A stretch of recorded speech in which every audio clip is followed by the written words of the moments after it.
Hey everyone, you're listening to the Active Turnkey Podcast, a podcast designed for hands-off, passive real estate rental investors. In the Active Turnkey Podcast, you'll hear Tom Olson and Jared Stoltmeister discuss all things turnkey rentals with other turnkey providers, service providers, and rental investors. Our goal is to help you reach your financial freedom and whatever comes after that. Let's go. Hey everybody, welcome back to the Active Turnkey Podcast. I'm your host, Jared Stoltmeister, and I have with us, as usual, the Tom Olson. Tom, how you doing? So we are doing good. We're actually heading out for vacation here soon. I'm excited about that. It's been a while since I've actually had a real vacation.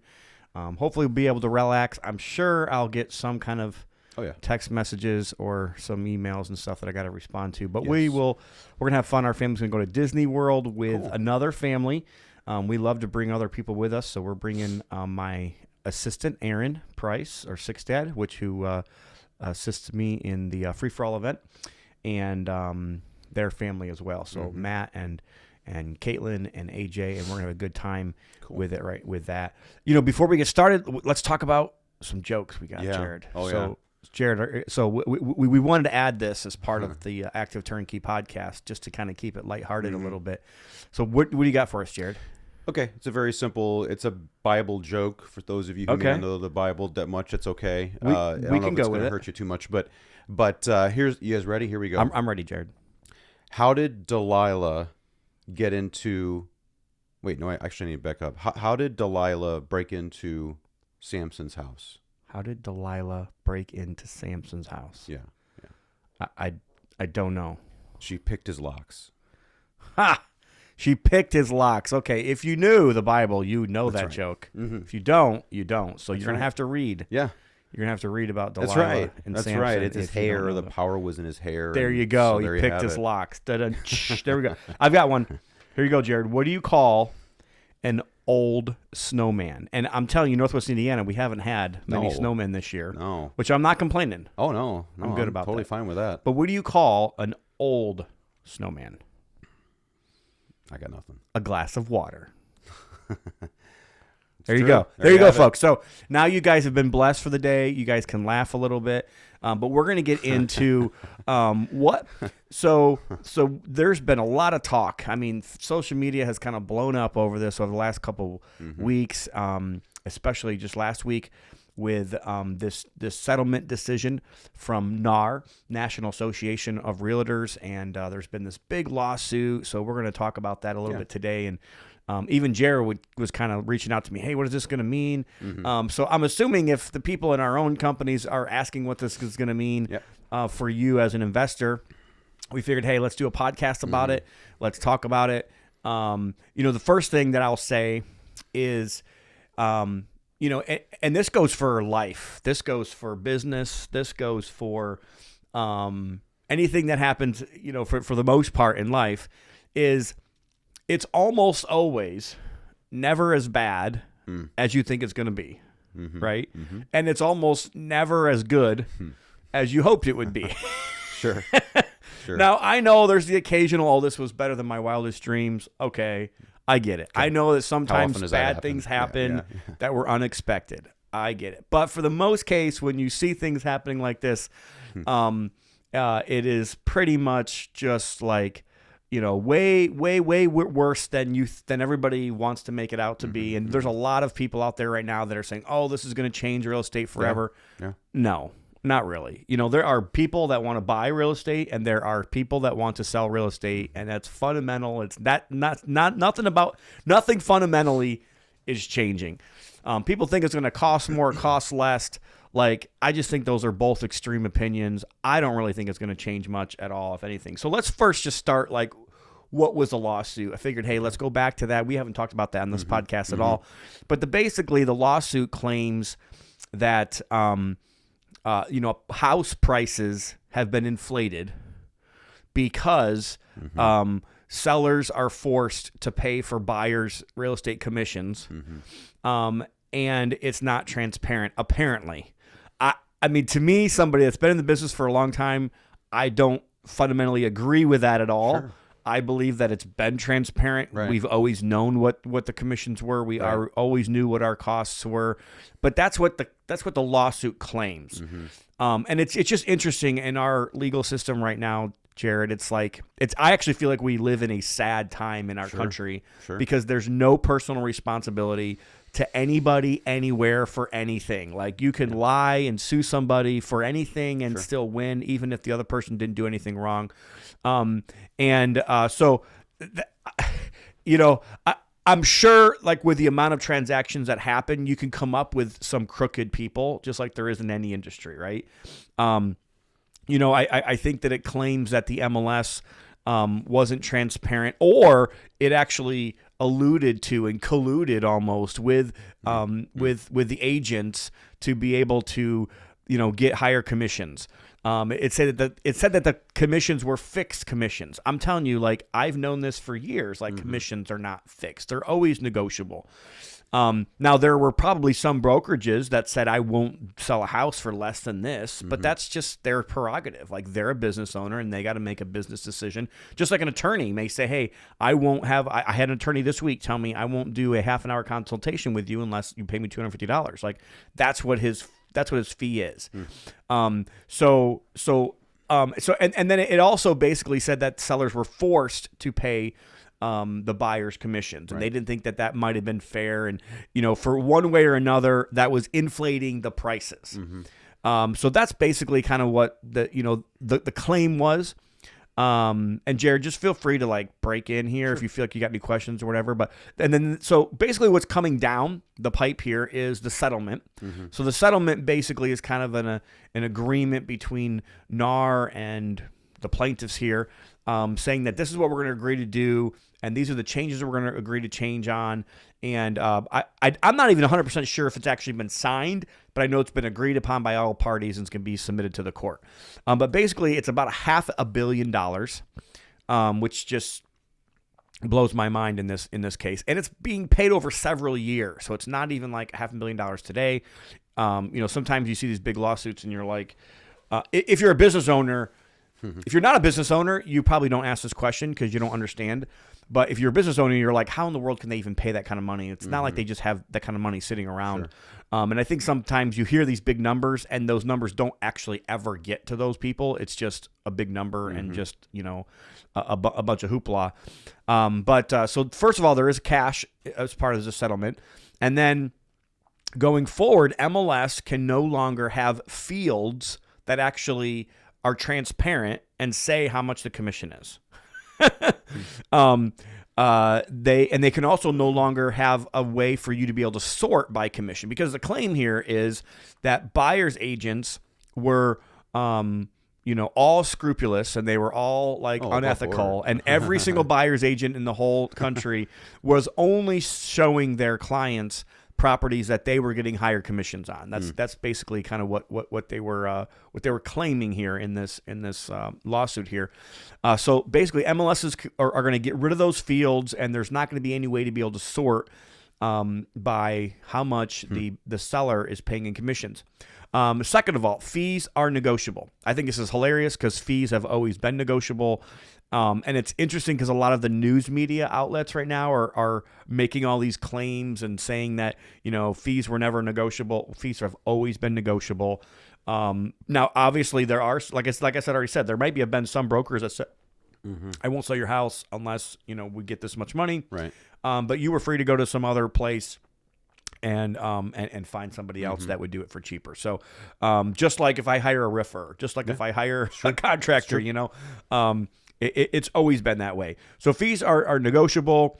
And then going forward, buyers are going to have a buyer agency agreement with their buyer's agent. So before a buyer, if a realtor takes somebody through a house and they're going to do a deal, typically right now what buyers sign is kind of like an exclusive right to show you properties for a certain period of time, because a realtor feels like in their mind, if I'm going to go out and I'm going to invest time in this person, I want to at least have some kind of contractual agreement that ties you to like, you're buying a house in this period of time, I'm sending you houses, you're going to at least buy with me, and at least I'm going to end up getting that commission. So basically, a lot of times this is already happening today, but going forward, there will be an extra agreement that the buyer is going to actually have to pay.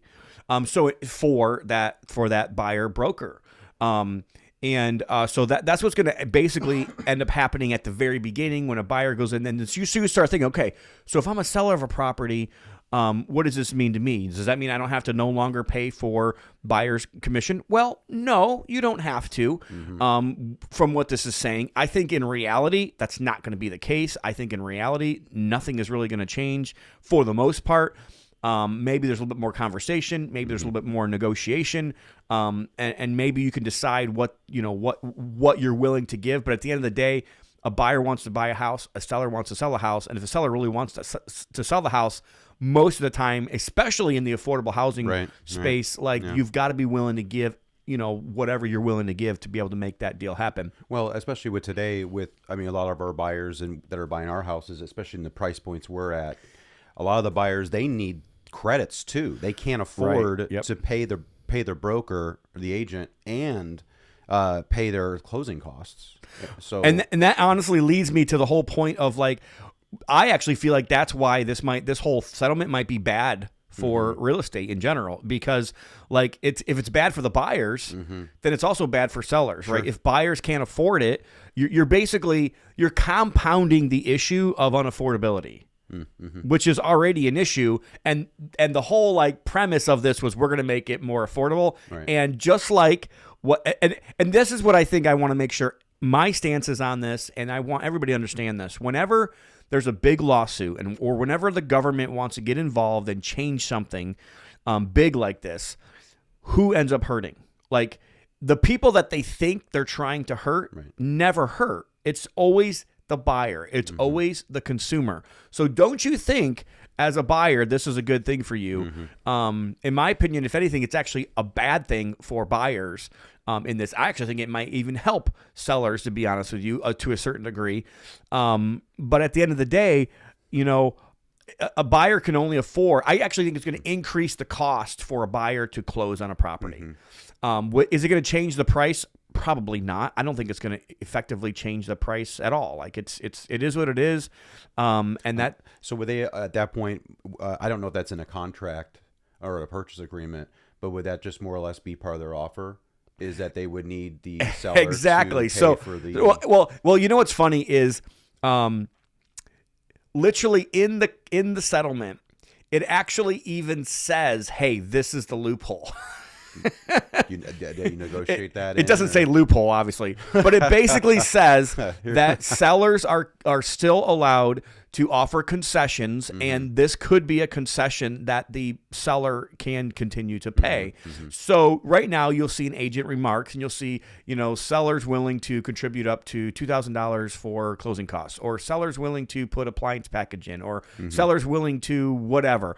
Sometimes we list houses and maybe the window needs to be replaced or something. So we're sellers willing to, replace window, or sellers willing to put a new roof on the house if with a good offer. So you can actually still put this in your listing from a seller's perspective of what you're willing to do in this case. And so it's actually that's actually written into the settlement, which I think is absolutely crazy to me. Sure. Nothing like saying, "Hey, everybody, this is the loophole." It seems like the logical end point, right? Anyway, at the end of the day, put it in if there's not going to be that much change, then that's what's going to happen. Yeah. I think you're going to see a lot more of that. So you're getting ahead of me a little bit, but that's okay, because I was going to go there. So I'm glad that you actually already came to that conclusion. I think the one more point on the actual settlement that I haven't gone over is that nothing happens until July 1st. So people, if you're selling a house right now, if you're buying a house right now, throw it on the market quick.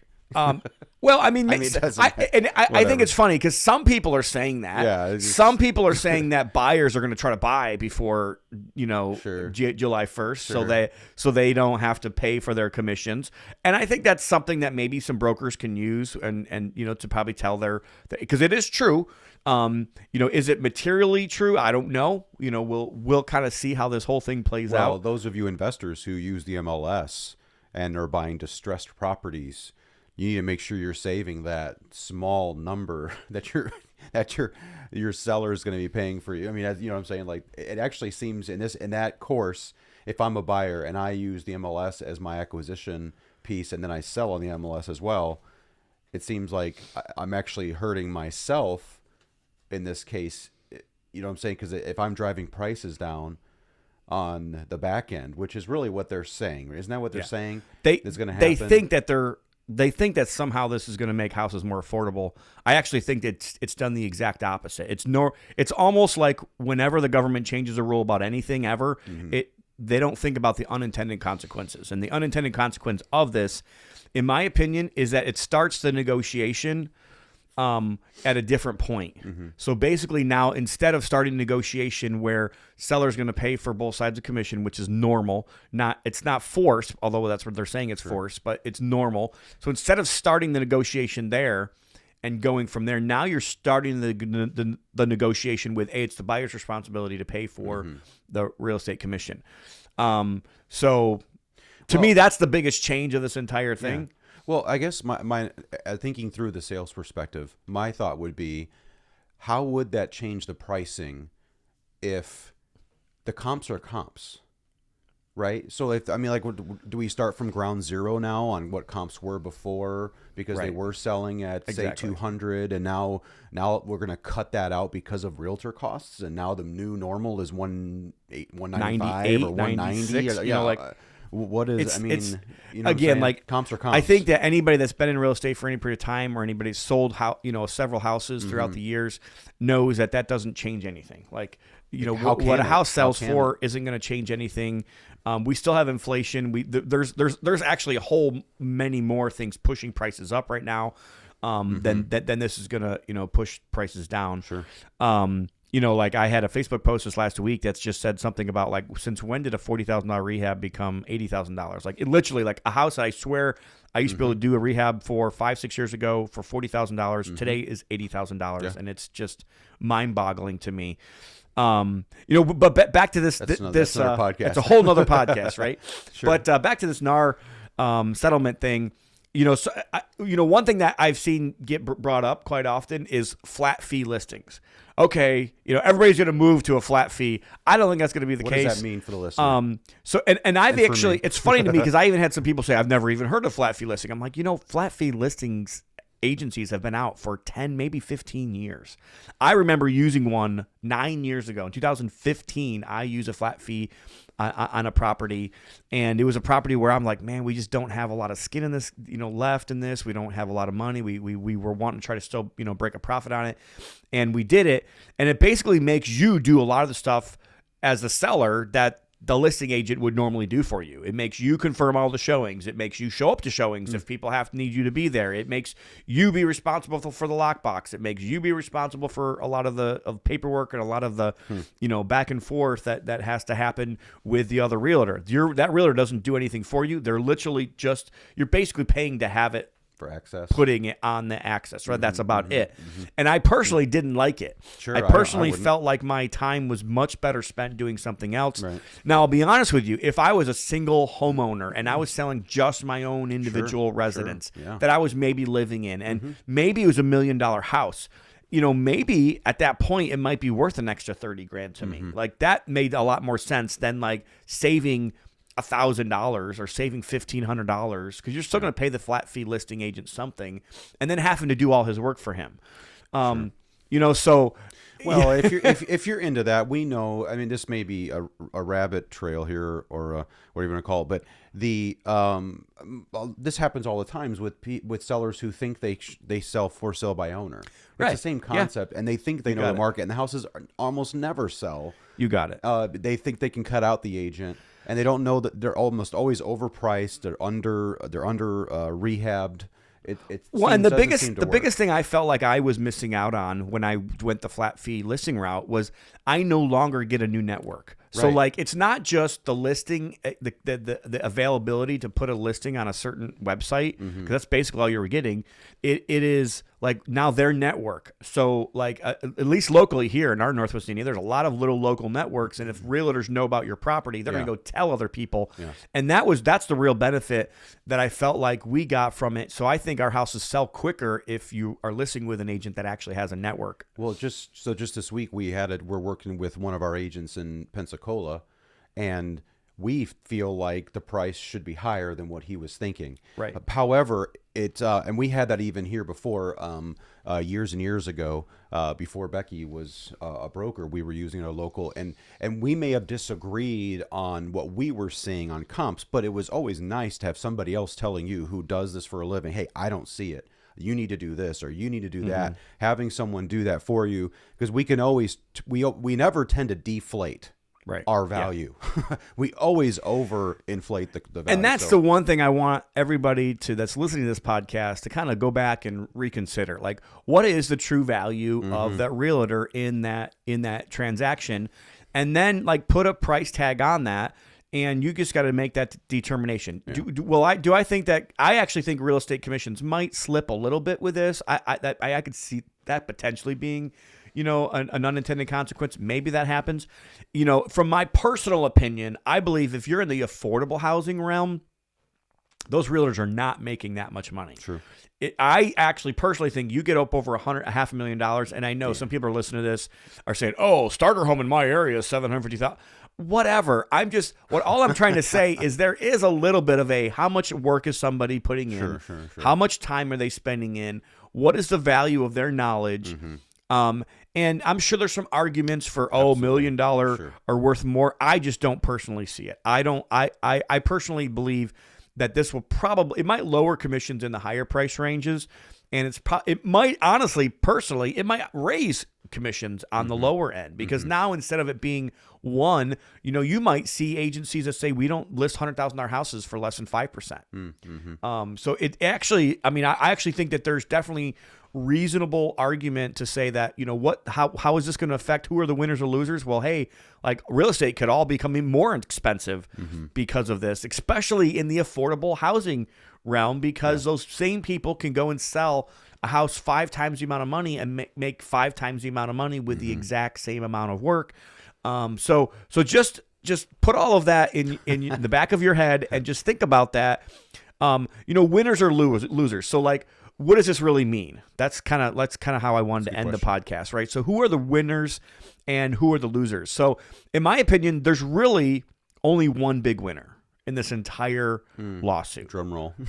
Yeah, if you want the drum roll, folks, please, let's get the drum roll. Here you go. The only winner in this, and I know everybody's going to be like, oh, it's going to be me. Everybody thinks no, you're not going to win. Trust me. The only people that are winning are the attorneys. Yeah, I see that. Sure. The attorneys on this case made over $100 million. So if you're excited about this, like just be excited that the people you're helping are some fat cat real attorneys that are just making millions of dollars, really like off the backs of small business owners, because those are the only people, in my opinion, that are actually winning when it comes to this. The irony of that, though, is the idea that the concept of how the attorney charges is very similar to what a realtor would charge. Exactly. It's the irony. Like if you really want to look at like what percentage of things should people get, well, how come attorneys make 30%? At the end of the day, like I said it before, I'll say it again, there are buyers and there are sellers. Buyers want to buy properties. They need to buy properties. Sellers want to sell properties. They need to sell properties. Really, you're talking, it's 100, if they were to make, say, $100 million, it's a $600 million lawsuit. And we're talking about agents, you're talking about 4 and 5% values, 6% values of the entire purchase, and yet these guys are what is the percentage? 15 to 20%, 20, 25, 30%. Yeah, it's insane. Do you see the irony, guys? It's pretty interesting. Absolutely. So I had a couple more things written down here. Is this going to lower prices? Jared already kind of asked that question. I don't think so. I don't see this making housing any more affordable. In fact, I think on the flip side, it actually probably makes it cost more. It makes the barrier to entry point higher. Like now a buyer is going to possibly actually have to pay their own agent to be able to, sell these deals. I think it's going to be very interesting where in the foreclosure realm, like that's where I feel like it's going to be probably the most interesting. That's where we'll have to kind of wait and see what goes on, and how does that work. So it almost seems like for the investor, if you think about it from the investor's perspective, you're limiting your pool, right? Yeah. I mean, the best case scenario for a flipper, really doesn't matter where your house is located, is you want to have a ton of interest, multiple offers, highest and best, whatever. You might be limiting your pool here, it seems. I mean, I'm just trying to make an observation, but doesn't it seem like it could lower the amount of buyers who may be 100% to purchase your home? No, and that's exactly what I'm trying to say. So, like, let's just say, for instance, so I just talked about foreclosures, right? Mm-hmm. So let's just say they start taking the stance of, this is going to help us save money. We don't have to pay this on the back end.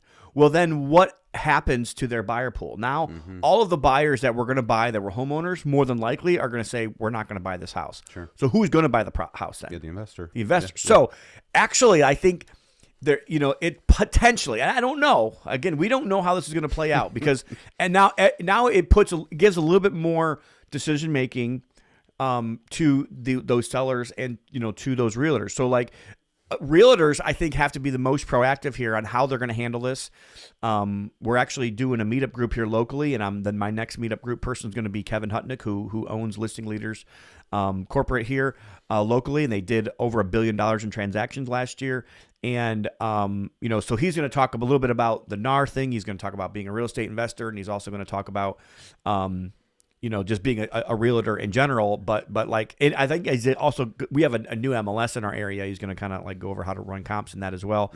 But I think the other positive about this maybe is that maybe this makes the whole process 1% more transparent. I don't really believe it makes it much more transparent. It probably makes it like 1% more transparent. So maybe this is good.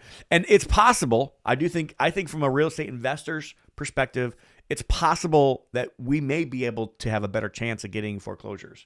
We may have if banks take, in my opinion, that stance that they're not going to pay, it may get it. I think it'll lower the price then. That's where I feel like it's going to lower the price, because now if real estate investors are the main buyer of those foreclosures, where in the past that's not the case. You think they are, but they're really not. Like, it's really homeowners that are really buying, most of the foreclosures. We saw this in 2008, 2009, 2010. Like, there was tons of properties available, but really the vast majority of them were people buying them for their own personal residence. It was not real estate investors. Now, was it easy for real estate investors to buy properties at the time? Absolutely. Sure. And so maybe that's going to come back again. I don't know. So, like I said, I think buyers are actually the biggest loser in this whole thing. So, when you come with the presence with the pretense of we're going to make houses more affordable, and this is a cause, I think they just did the exact opposite. Sure. I think potentially they made it now cost more money for buyers, and I think at the end of the day, buyers are probably the biggest loser when it comes to all this, because they're starting at a new negotiation point. So, anything else you want to add, Jared, or any questions you have there? I think I exhausted my ability to bring anything on this topic. Well, there you go. Just so you guys know, that's kind of our opinion, and that's kind of a rundown. Wrap up of this new NAR lawsuit and how it's going to affect real estate investors. Want to remind everybody that we do have a free monthly call for everybody out there. You guys can go to goodsuccess.com and find out more information about that. So we do a free monthly call with an expert around the country, and you guys are welcome to hop on that. We also have an event coming up, the Real Estate Free for All. If you're an investor of ours, hey, come on and come see us. You get to hang out with a bunch of other super smart people. I have got an amazing lineup. Jared, I was looking last night. Our Free for All event has almost $1 billion. Literally, almost $1 billion worth of funds under management from just the speakers. So just the speakers alone they either own or they manage collectively, all of them combined, $1 billion worth of. So I am super excited. I actually just heard back from a person I had asked a long time ago if she could speak, and I'm super excited about her. I'm not going to announce who they are today, but we're going to start announcing who they are, maybe in future podcasts, but at least for in my social media. So follow me on Facebook. Also, give us a 5-star review if you think this brings you any value, and tell your friends about us. Yeah. We would love to be able to talk to you about all that. If you're interested in learning more about turnkeys, we do build rental portfolios for investors. We've been trying to bring out more active turnkey deals, and we may even have one now at this point. But you can visit our website. Probably sold by the time you listen to I would think so. One thing you could do is you can go to our website. We are doing some updating of that. In fact, we're going to try to provide opportunities of what deals may look like on our website. So doing some updating there. But you can go to onegroupnetwork.com. You can also join our buyers list there. So at that point, you can get all of our deals as they come out. And so if you're interested in that, you can do that. And also when you see that information, you can schedule a call with me, and we can talk about those things, and even we can discuss hosting you and having you see the Northwest Indiana and Gary and all that stuff. Awesome. That's it. I mean, so that's going to do it for today's episode. Absolutely. Active Turnkey. The best way to buy rentals. Have a good day. One Group Network makes no warranty, guarantee, or representation as to the accuracy or sufficiency of the information featured in this podcast. The information, opinions, and recommendations presented in this podcast are for general information only, and any reliance on the information provided in this podcast is done at your own risk. This podcast should not be considered professional advice. Unless specifically stated otherwise, One Group Network does not endorse, approve, recommend, or certify any information, product, process, service, or organization presented or mentioned in this podcast, and information from this podcast should not be referenced in any way to imply such approval or endorsement. Any third-party materials or content of any third-party site referenced in this podcast do not necessarily reflect the opinions, standards, or policy of One Group Network. One Group Network assumes no responsibility or liability for the accuracy or completeness of the content contained in the third-party materials or on third-party sites referenced in this podcast, or the compliance with applicable laws of such materials and or links referenced herein.